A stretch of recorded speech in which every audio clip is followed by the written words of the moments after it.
Hola, hoy desde Divos queremos presentaros nuestra línea de productos puros. Todos en nuestro día a día conocemos y utilizamos las garrafas convencionales, donde su contenido en jabón suele ser inferior al 5%. Todo el resto es agua. De esta manera podemos pensar que estamos comprando, transportando y almacenando agua.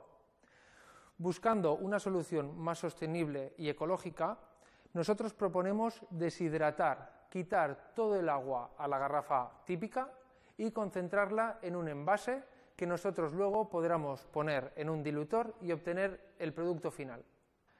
De una manera muy visual, aquí podemos ver lo que sería el equivalente de 20 garrafas de 5 litros a una bolsa de 2 litros de producto puro.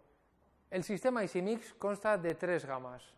La gama EcoMix sería la de productos premium, dando solución a todo tipo de necesidades.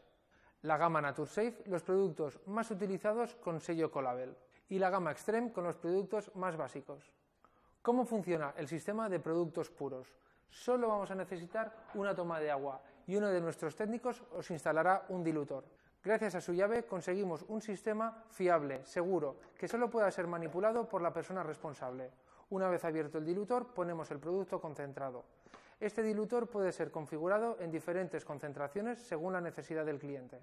El sistema funciona con un código de colores, tanto el dilutor, la etiqueta de la botella, el propio pulverizador, y lo podemos acompañar de una bayeta, de forma que podemos determinar el azul para un multiusos zonas comunes, un rojo con bayeta roja para lavabos. A continuación, en una situación real, vais a ver su uso.